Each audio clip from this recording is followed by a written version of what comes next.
हाल फिलहाल सबसे तगड़ा मुद्दा जो चल रहा है वो किसान आंदोलन का चल रहा है। क्या मानते हैं कि किसान आंदोलन का कितना इम्पैक्ट जो है जींद के इस चुनाव में रहने वाला है, नगर परिषद का जो ये चुनाव? भारतीय जनता पार्टी को इस बात का नुकसान उठाना पड़ेगा। फैक्टर का सीधा प्रभाव कांग्रेस को मिलेगा, कांग्रेस को काफ़ी फायदा मिलने वाला है। टिकट आपको अगर जींद में कांग्रेस से नहीं मिलती है तो क्या तब भी आप चुनाव लड़ेंगे? कांग्रेस हमारे को टिकट देती है नहीं देती, टिकट देती है तो अच्छी बात है, तो हम दिखाएंगे शहर के लोगों को कि कोई काम होता है। जिस प्रकार नायक फिल्म में शत्रुघ्न अनिल कपूर ने काम करके दिखाया, हम दिखाएंगे 5 साल में। महिला नेत्री का जिक्र था कि कोई महिला नेत्री आगे निकल करके नहीं आई। पिछली बार भी ऐसी एक डमी कैंडिडेट पूनम सैनी जो है ग्राउंड में थी और उनके जो भी तरफ से जो भी मैदान में थे या पूनम सैनी की तरफ से जो काम हुआ पिछले 5 साल में, क्या उससे संतुष्ट हैं एज ए समाज से भी? देखिए, हम तो 5 साल का कहते हैं कि 50 साल जींद जिले को बने हो गए हैं। 50 साल में जो काम होना चाहिए था जींद जिले का नहीं हुआ है। पिछले 5 साल की अगर आप बात करें, 5 साल में ही हमें ये सूचना मिली है कि करोड़ों रुपए आया है। जितना 45 साल में आया उतना 5 साल में आया है, लेकिन वो विकास का कार्य कहाँ है? आज जींद जिले को बने 50 साल हो गए अब, लेकिन बड़ी दुख की बात है, मैं जींद जिले में रहते हुए हमारे दादे परदादे जींद जिले में रहे हैं। 50 साल में जो काम जींद जिले का होना चाहिए था वो नहीं हुआ है। जींद जिला जींद गाँव बनकर रह गया। हमारे अंदर इस बात की एक ठीक है कि जींद जिला जींद गाँव बनकर हो रहा है। यहाँ के बड़े बड़े लोग यहाँ नेता बन के मुख्यमंत्री तक पहुँचे हैं, बड़े बड़े दावे किए गए हैं, लेकिन जींद का विकास किसी ने नहीं कहा। जी देखिए, जो चेयरमैन का चुनाव होने जा रहा है सीधा, इस बार हम खुद चेयरमैन का चुनाव लड़ेंगे। जहाँ तक मेरी जानकारी है, क्या जींद की जो सीट है वो महिला के लिए रिजर्व? जिन महिलाओं को उतारने की तैयारी कर रहे हैं, क्या उन्हें जींद के ग्राउंड लेवल पर जींद के असल मुद्दों की उन्हें जानकारी है? क्या जींद की जनता के बीच में वो महिलाएं आज तक रही हैं? महिला का जिक्र आप कर रहे हैं। कुछ ही समय पहले एक एसपी ऑफिस में एक महिला देर रात तक या पूरी रात भर जो है वहां पर बैठी रही। आप पत्रकार भी हैं, समाज सेवी भी हैं, संगठनों को एक साथ लेकर के भी चलते हैं, वहां रात भर आप क्यों नजर नहीं आए? हालांकि पूरे हरियाणा भर की मीडिया ने इस बात को खूब दिखाया था, लेकिन जींद की मीडिया उस समय काफी फीकी नजर आई थी। कारण क्या? सुरक्षित जगह मुहैया करवाई जाए, ऐसा कोई बीड़ा आप लोगों ने क्यों नहीं उठाया? बार बार जो है आप जींद विकास संगठन का नाम ले रहे हैं, इसको लेकर के भी एक सवाल कि आपने ये जींद विकास संगठन बनाया और उसके अंडर में जींद के जितने भी संगठन थे आपने एक ही बैनर के नीचे से ला दिया। क्या ये कोई पॉलिटिकली आपकी पहले से ही पहल थी, कोई तैयारी थी कि आगे चुनाव लड़ने वाले हैं तो इस तरीके के संगठन जो है सहयोग देने में काम आएंगे? जी। इसके साथ ही सड़कों का, गलियों का आप जिक्र कर रहे थे। सड़कों के टूटे हुए होने पर बड़ी करड़ी आपने आवाज़ उठाई। रोहतक रोड को लेकर के आपने आवाज़ उठाई, सड़क बन भी गई। भिवानी रोड से क्या दुश्मनी थी? वहाँ आवाज़ जो है उतनी बुलंद क्यों नहीं रही? आप मौके पर अधिकारियों को बुलाया गया था, उनको डांट पिलाई गई थी, उनको ये कहा गया था कि आप जो क्रीज पहन कर, पैंट शर्ट पहन कर आते हैं, बिल्कुल उनको कोशिश की गई थी कि आप पानी के अंदर बैठ के दिखाएं। 45 से ज़्यादा छापे तो 1 नंबर में मारे गए, 100 से ज़्यादा छापे 2 नंबर में मारे गए। आज ये परिणाम है कि हमने डीसीएसपी को अल्टीमेटम देने के बाद आज कहीं वो छापे, इस प्रकार की छापेमारी में उगाही नजर नहीं आ रही है। नमस्कार, मैं हूं अंकिता सिंह और आप देख रहे हैं सिटी बिग न्यूज। आज जींद में पहुंचे हैं, वही जींद जो हमेशा से ही राजनीति का अखाड़ा रहा है। चुनाव आ गए हैं नगर परिषद के और इसी बीच हम भी पहुंचे हैं जींद में। जींद में क्या राजनीतिक हलचल फिलहाल चल रही है उसका जायजा लेंगे और इसकी शुरुआत करने के लिए आज सबसे पहले मिलने पहुंची हूं राजकुमार गोयल जी से। सर, स्वागत करती हूं आपका हमारे चैनल पर। सर, इलेक्शंस को लेकर के क्या तैयारियां हैं आपकी तरफ से? जी देखिए, अगर हम जींद जिले की बात करें तो 1 नवंबर 1966 को जब हरियाणा का गठन हुआ था तब साथ में जींद जिले का गठन हो गया था। आज जींद जिले को बने 50 साल हो गए हैं, लेकिन बड़ी दुख की बात है, मैं जींद जिले में रहते हुए हमारे दादे परदादे जींद जिले में रहे हैं। 50 साल में जो काम जींद जिले का होना चाहिए था वो नहीं हुआ है। जितने भी हरियाणा में 22 जिले हैं, जो जिले बाद में बने, जब हरियाणा का गठन हुआ था 7 जिले बने थे, वो 7 जिले बुलंदियों पर पहुंच गए हैं। अगर हम हाईवे की बात करें, कहाँ पंचकुला की, अम्बाला की, करनाल की, कहाँ से कहाँ है, लेकिन आज जींद जिला जींद गाँव बनकर रह गया है। हमारे अंदर इस बात की एक टीस है कि जींद जिला आखिर जींद गाँव बनकर क्यों रह गया है। यहाँ के बड़े बड़े लोग यहाँ नेता बन के मुख्यमंत्री तक पहुंचे हैं, बड़े बड़े दावे किए गए हैं, लेकिन जींद का विकास किसी ने नहीं कहा। रैलियों के नाम पर जींद जिला बहुत खूब रहा, लेकिन जब विकास की बात आई तो जीरो रहा। हमारे अंदर इस बात की एक ठीस है, हम सामाजिक कार्य कर रहे हैं 20 साल से, और इस बारे में हमें महसूस कर रहे हैं कि कोई भी ऐसा नेता जींद में उभर कर नहीं आ रहा जो जींद का विकास कर सके। ऐसे में हमारी ये मजबूरी है कि जो जींद के जो सामाजिक कार्यकर्ता के तौर पर हम आगे आ रहे हैं, और इस बार भी ये जो नगर परिषद का चेयरमैन का जो चुनाव है सीधा, इसमें लड़ेंगे। और हमारे अंदर इस बात की ठीस है कि जींद का सुंदर शहर बने, जींद का संपूर्ण विकास हो, और जो आदमी छोटे छोटे काम के लिए नगर परिषद में आता है वो काम बड़े आसान तरीके से उनके हो जाएं।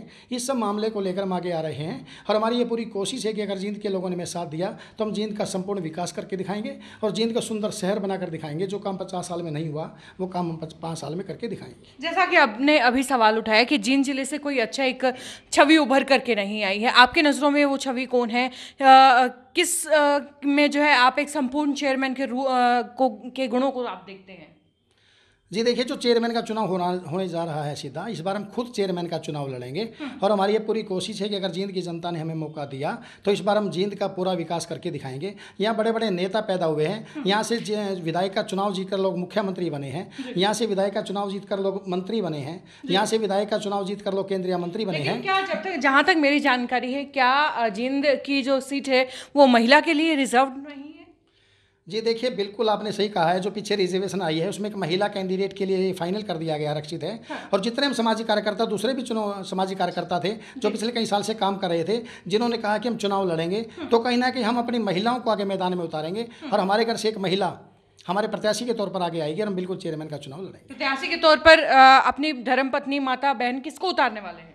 जी देखिए, इस बारे में भी चर्चा करनी बाकी है क्योंकि हरियाणा सरकार ने चुनाव को डिक्लेयर नहीं किया है। हमारे घर में माता जी है, भाई की मिसेज है, खुद की पत्नी है। इसमें से हम सोच समझकर बिल्कुल इस बारे में डिसीजन होना बाकी है और हम एक महिला को आगे उतारेंगे साथ में लगकर। जिन महिलाओं को उतारने की तैयारी कर रहे हैं, क्या उन्हें जींद के ग्राउंड लेवल पर जींद के असल मुद्दों की उन्हें जानकारी है? क्या जींद की जनता के बीच में वो महिलाएं आज तक रही हैं?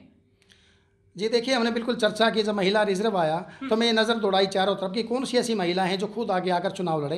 हमने बिल्कुल ये मन बनाया कि अगर कोई ऐसी महिला होती किसी भी फील्ड में जो खुद चेयरमैन का चुनाव लड़कर, हमें भरोसा होता कि वो खुद चेयरमैन का चुनाव लड़कर जींद का विकास करवा देगी, तो खुद हम पीछे हटते। लेकिन हमें अभी तक कोई ऐसा चेहरा नजर नहीं आ रहा कि जो खुद चेहरा महिला नेत्री बनकर सामाजिक संस्था में काम किया हो और आके हमें लगता हो कि चेयरमैन का चुनाव लड़ेगी। जितने भी चेहरे कैंडिडेट पुरुष के थे उनकी सबकी महिलाएं आगे आ रही हैं और फिलहाल में हम भी अपनी महिला को आगे उतार कर खुद चुनाव में मैदान में उतरेंगे। जी ठीक है। उसके बाद अगला सवाल, व्यापार मंडल के प्रधान भी आप रहे हैं जो कि जींद के अंदर 2 हिस्सों में, 2 गुटों में बटा हुआ है। क्या लगता नहीं है कि इस चुनाव में आपको उसका भारी नुकसान उठाना पड़ेगा? जी देखिए, ऐसी कोई फुटबाजी नहीं है। जो चेयरमैन का चुनाव है नगर परिषद के चेयरमैन का चुनाव है और नगर परिषद का जो क्षेत्र है, शहर की सड़कें हैं, वार्डों की गलियां हैं, जो सीवरेज व्यवस्था का तो अभी तक दूसरे डिपार्टमेंट में है, लेकिन सरकार कोशिश कर रही है कि सीवरेज का जो सिस्टम है वो भी नगर परिषद में आ जाए। इसके अलावा स्ट्रीट लाइटें हैं, जन्म प्रमाण पत्र, मृत्यु प्रमाण पत्र है, शहर के चौके, इस प्रकार का क्षेत्र आता है। व्यापार मंडल से संबंधित कोई नगर परिषद का चेयरमैन का कोई जुड़ाव नहीं जुड़ा हुआ है। फिर भी आपने जो क्वेश्चन किया है कि व्यापार मंडल में 2 फाड़े, ऐसी कोई बात नहीं है। आप जींद जिले की बात करें, दूसरे जिलों की बात करें, दूसरे प्रदेशों की बात करें, तो एक एक प्रदेश में, एक एक देश में और एक एक क्षेत्र में कई कई संस्थाएं काम कर रही हैं। व्यापार मंडल पहले एक था, अब वो दूसरी इकाई वहां से उद्योग व्यापार मंडल कोई दूसरी संस्था है उसने काम करना शुरू कर दिया है। सैकड़ों व्यापार मंडल काम कर रहे हैं। उनके प्रदेश अध्यक्ष अगर अपनी कोई नियुक्ति जींद में करते हैं तो वो आदमी अपना काम शुरू कर देता है। किसी प्रकार की कोई फूट हमारे अंदर नहीं है, मिलजुल कर सारे काम कर रहे हैं। और सीधा उदाहरण हम ये दिखाते हैं आपको। जब कोरोना का काल था, जब 9 से 12 की दुकानें खुलती थी, अगर कोई आदमी 9:15 बजे भी दुकान खोलने मिल जाता था, 12 बजे के बाद 12:15 बजे मिल जाता था, तो जहाँ की यहाँ की जो पुलिस थी वो तानाशाही रवैया दिखाती थी, डंडे का यूज करती थी। हमने बिल्कुल एक्शन लिया, हमारे व्यापार मंडल ने बिल्कुल उनकी सीसीटीवी फुटेज तैयार की। जींद के एसपी से मिले हम, आईजी से मिले, अनिल विज तक हमने बात पहुंचाई, मुख्यमंत्री तक बात पहुंचाई, जिसका परिणाम ये निकला कि उस एसएचओ को बिल्कुल अल्टीमेटम दे दिया गया कि आज के बाद ऐसी कोई शिकायत नहीं आएगी। और हमारी कोशिश के बाद हमें नहीं लगा कि कहीं उस एसएचओ ने इस प्रकार का अभद्र व्यवहार जींद के व्यापारियों के साथ किया हो। इसके अलावा खाद्य सुरक्षा अधिकारी आई थी, वो बिल्कुल सैंपलिंग के नाम पर हमारे सामने सूचना आई कि वो पैसे खाती है। इस प्रकार की सूचना मिलने के बाद हमने एक्शन लिया। हम डीसी से मिले, एसपी से मिले, हमारे 80 से ज़्यादा प्रतिनिधि थे, अलग अलग ट्रेडों के प्रधान थे, कोई किराना का प्रधान है, कोई फर्नीचर का प्रधान है, कोई हंसी रोड का प्रधान है। उनको अल्टीमेटम दिया गया, हम किसी भी कीमत पर छापे मारेंगे तो साथ देंगे, अगर छापे के नाम पर किसी प्रकार की उगाही होगी उगाही नहीं होने देंगे। आज यह परिणाम है। जो लगातार छापे मार रही थी, 45 से ज़्यादा छापे तो 1 नंबर में मारे गए, 100 से ज़्यादा छापे 2 नंबर में मारे गए। आज यह परिणाम है कि हमने डीसी एसपी को अल्टीमेटम देने के बाद आज कहीं वो छापे, इस प्रकार की छापेमारी में उगाही नजर नहीं आ रही है। जी, इसके साथ ही सड़कों का, गलियों का आप जिक्र कर रहे थे। सड़कों के टूटे हुए होने पर बड़ी कड़ी आपने आवाज़ उठाई।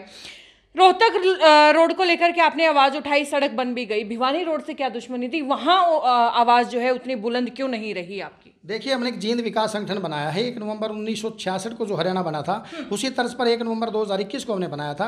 नवंबर के बाद दिसंबर और 4-5 महीने, 6 महीने के अंदर हमने दर्जनों काम किए हैं। शुरुआत हमने रोहतक रोड से की, उसके बाद हम भिवानी रोड पर गए। वहाँ मौके पर अधिकारियों को बुलाया गया था, उनको डांट पिलाई गई थी। उनको ये कहा गया था कि आप जो क्रीज पहन कर, ये पैंट शर्ट पहन कर आते हैं, बिल्कुल उनको कोशिश की गई थी कि आप पानी के अंदर बैठ के दिखाएं। उन्होंने अल्टीमेटम दिया था कि 7 दिन के अंदर में सीवरेज व्यवस्था ठीक कर देंगे। 7 दिन के अंदर उन्होंने सीवरेज व्यवस्था को ठीक करके दिया। लेकिन आलम यह है कि जो भिवानी भिवानी रोड की जो सीवरेज व्यवस्था है वो वर्षों पुरानी है, उसको सारी को खोद कर नया बनाना पड़ेगा। और नया सरकार के पास बजट नहीं है। हम लगातार सरकार से मांग कर रहे हैं कि सारी को उखाड़ के नया बजट पेश किया जाए। लेकिन अब सरकार ये कोशिश कर रही है कि जो अमृत योजना रोड पर पाइप दबा था उसमें कहीं ना कहीं भिवानी रोड से एक पाइप ले जाकर उसमें दबा दिया जाए। हमने हांसी रोड का मुद्दा उठाया है। हांसी रोड पर नेशनल हाईवे बना दिया, लेकिन जब भी कोई नेशनल हाईवे बनता है उससे पहले सर्विस लेन बनानी होती है। बड़ी खेत की बात है, जब दुकानदारों ने बताया कि जी सर्विस लेन तो बनाई ही नहीं, हमने मौके पे JSTO को बुलाया और वहाँ जो मौके पे दलदल थी उनको कहा कि आप इस दलदल में चलकर दिखाएं।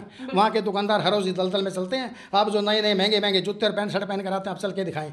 पूरी जिंदगी जनता पीछे पीछे थी और आगे SDO आगे थे। उन्होंने हाथ जोड़कर माफी मांगी कि हम 10 दिन के अंदर सर्विस लेन बनाकर दिखाएंगे। हमारा रिजल्ट रहा कि 10 दिन के अंदर वहाँ सर्विस लेन बना दी गई। हमने पटियाला चौक का मुद्दा उठाया, वहाँ सड़क उखाड़ दी गई थी और ये सूचना मिली थी कि वहाँ टाइलें लगाएंगे। हमने अल्टीमेटम दिया, अगर इतनी बढ़िया मजबूत सड़क को उखाड़ कर प्रशासन ने जो कोताही बरती है, जो टाइलें बरतने की कोशिश की जा रही है, हम किसी कीमत पर टाइलें नहीं लगने देंगे। जिसका परिणाम ये निकला कि आज टाइलों की बजाय दोबारा उसी सड़क को CC का बना दिया गया। इस प्रकार के अनेकों ऐसे मुद्दे हैं जो लगातार हम जींद विकास संगठन के बैनर तले उठा रहे हैं। जींद विकास संगठन का सपना है कि सुंदर बने शहर अपना। जींद विकास संगठन का है यही सपना, संपूर्ण हो जींद का विकास। बार-बार जो है आप जींद विकास संगठन का नाम ले रहे हैं, इसको लेकर के भी एक सवाल कि आपने ये जींद विकास संगठन बनाया और उसके अंडर में जींद के जितने भी संगठन थे आपने एक ही बैनर के नीचे से ला दिया। क्या ये कोई पॉलिटिकली आपकी पहले से ही पहल थी, कोई तैयारी थी कि आगे चुनाव लड़ने वाले हैं तो इस तरीके के संगठन जो है सहयोग देने में काम आएंगे?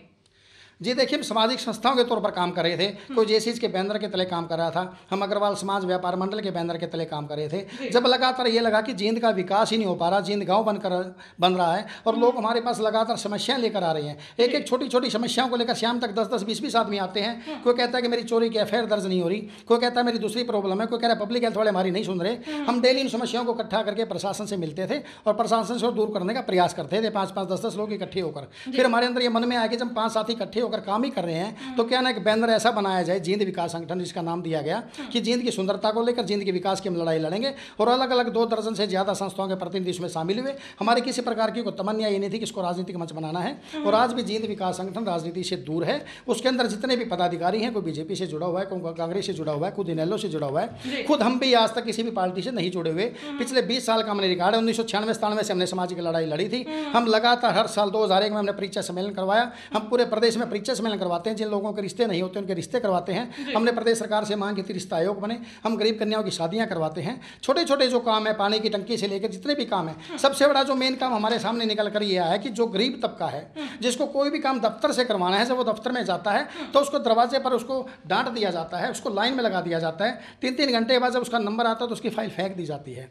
इस तड़प को लेकर हम राजनीति में कदम रख रहे हैं, क्योंकि जो काम उस गरीब आदमी का होना है, हमें कई बार नगर परिषद के बाहर लेडीज मिलती है, हमें बच्चे का जन्म प्रमाण पत्र चाहिए, 6ठी बार मैं आई हूँ, 7वीं बार आई हूँ, हर बार मेरे को लाइन में लगा दिया जाता है। महिला का जिक्र आप कर रहे हैं। कुछ ही समय पहले एक SP ऑफिस में एक महिला देर रात तक या पूरी रात भर जो है वहां पर बैठी रही। आप पत्रकार भी हैं, समाज सेवी भी हैं, संगठनों को एक साथ लेकर के भी चलते हैं, वहां रात भर आप क्यों नजर नहीं आए? हालांकि पूरे हरियाणा भर की मीडिया ने इस बात को खूब दिखाया था, लेकिन जींद की मीडिया उस समय काफी फीकी नजर आई थी। कारण क्या? देखिए, जब वो लेडीज़ का मामला आया था, जिसमें आरोप लगाए थे संगीन की पुलिस कोई कार्रवाई नहीं करी है, तो सबसे ज़्यादा आके हम आए थे प्रेस के नाते। जब मैं खुद प्रेस में काम करता था तो खुद हमने उसमें पूरे मीडिया को उठाया है और जींद के SP को विवश किया कि आपको कॉन्फ्रेंस करनी पड़ेगी। और उस कॉन्फ्रेंस में ऐसे ऐसे क्वेश्चन मैंने जींद के SP के सामने रखे थे कि SP के पास कोई जवाब नहीं था। हमने अनिल विज तक वो मुद्दा उठाकर गए। हमने इतना सुर्खियों में उस मुद्दे को लाया कि राष्ट्रीय सुर्खियों में मुद्दा गया। हमने महिला की जो सदस्य उनसे हमने बात की, जो नरवाना की रहने वाली है, उसको कहा कि एक प्रकार किस प्रकार एक लेडीज बेचारी सारी रात यहाँ बैठी रही और आप कोई भी कार्रवाई नहीं कर रहे हैं। तो उनके कहने के बाद खुद महिलाओं की सदस्य हमारी जींद में आई। प्रशासनिक तौर पर आपने कार्रवाई की, रात भर वो महिला वहां पर बैठी रही। क्या आपके किसी भी संगठन ने इस बात का बीड़ा क्यों नहीं उठाया कि रात भर इसे रहने के लिए या सोने के लिए एक सुरक्षित जगह मुहैया करवाई जाए? ऐसा कोई बीड़ा आप लोगों ने क्यों नहीं उठाया? देखिए, जब महिला हमारे संपर्क में आई प्रेस के नाते, उस महिला का कहना था कि मैं SP कोर्ट की कोठी के सामने, SP के ऑफिस के सामने अनिश्चित काल के धरने पर बैठूंगी। मेरी आवाज को प्रेस के नाते बुलंद करें, मैं कहीं जाकर रुकूंगी नहीं। मेरा तो यह आंदोलन है और मेरा आंदोलन वहां जींद के SP के ऑफिस की कार के पास रहेगा। इस वजह से हम उसको कहीं भी मतलब आश्रय नहीं दे सकते थे, क्योंकि उनका तो आंदोलन की घोषणा वो थी। हमने प्रेस के नाते पूरा अमल किया और पूरी कोशिश ये की कि कार्रवाई हो। हाल फिलहाल सबसे तगड़ा मुद्दा जो चल रहा है वो किसान आंदोलन का चल रहा है। क्या मानते हैं कि किसान आंदोलन का कितना इम्पैक्ट जो है जींद के इस चुनाव में रहने वाला है, नगर परिषद का जो ये चुनाव है? देखिए, जब कोई भी चुनाव होता है, चुनाव चाहे पंचायत का हो, चाहे निकाय का हो, चाहे विधानसभा का हो, चाहे लोकसभा का, जब भी व्यक्ति वोट देने जाता है तो ये देखता है कि जो राज है, जिसका आदमी का राज है, उस राज में लोग कितने सुखी हैं। अगर आज आप बात करेंगे, जब लोग गाँव में जब वोट डालने जाएंगे, पंच सरपंच का, जिला परिषद का या ब्लॉक समिति का, वो ये महसूस करेंगे कि हमारे किसान भाई सड़कों पर बैठे हैं, सरकार को सुनवाई नहीं करी, तो कहीं कहीं मेरे को लगता है कि बिल्कुल भारतीय जनता पार्टी को इस बात का नुकसान उठाना पड़ेगा। जो लोग आवाज़ उठाते हैं लोकतांत्रिक तरीके से, तो कहीं ना कहीं उनकी बात माननी चाहिए, कहीं ना कहीं उनकी कोशिश ये होनी चाहिए कि उनकी बात माने और उस बात को स्वीकार करें। हमने अगर आप बात करें टोल प्लाजा की, तो खुद जींद विकास संगठन के बैनर तले हम वहाँ गए हैं कई बार, उनको इस बात के लिए प्रेरित करके आए हैं कि आप जो लोग हैं ना, कोरोना की महामारी है, आप लोग 2 गज की दूरी का ध्यान रखें, आप जो मास्क पहन कर चलें। उन महिलाओं को समझाया गया, किसान महिलाओं को, किसानों को समझाया गया। खुद हम वहाँ जाकर मास्क भी बांट के आए हैं। उनको हमने कहा कि अगर आपने लड़ाई लड़नी है सरकार के खिलाफ, तो सबसे पहले आप जिंदा रहना जरूरी है। अगर हम जिंदा रहेंगे तभी अपनी लड़ाई लड़ेंगे। बातों को लंबा नहीं खींचते हैं। कांग्रेस को सभी को पता है कि बीजेपी को नुकसान होगा तो किसी दूसरी पार्टी को फायदा भी होगा। कांग्रेस को कितना फायदा होगा इससे? देखिए, फिलहाल में मुझे ये लग रहा है कि जो नुकसान किसान आंदोलन चल रहे हैं और जींद जिले को जो जींद गांव बनाकर रख दिया गया है, लोग बिल्कुल एंटी फैक्टर के तौर पर काम करेंगे और उस एंटी फैक्टर का सीधा सीधा प्रभाव कांग्रेस को मिलेगा। कांग्रेस को उसका काफ़ी फायदा मिलने वाला है। टिकट आपको अगर जिन में कांग्रेस से नहीं मिलती है तो क्या तब भी आप चुनाव लड़ेंगे? देखिए, जो हमारे समर्थकों का एक हमने पैनल बनाया हुआ है, जो भी फैसला करता है पैनल फैसला करता है। जब ये महिला वाली बात आई तो मैंने उनके बीच ये बात रखी कि खुद मैं कैंडिडेट था, खुद मैं एक सामाजिक आदमी, लोग मेरे को पहचानते हैं, मैं अपनी डम्मी महिला को कैसे उतारूं।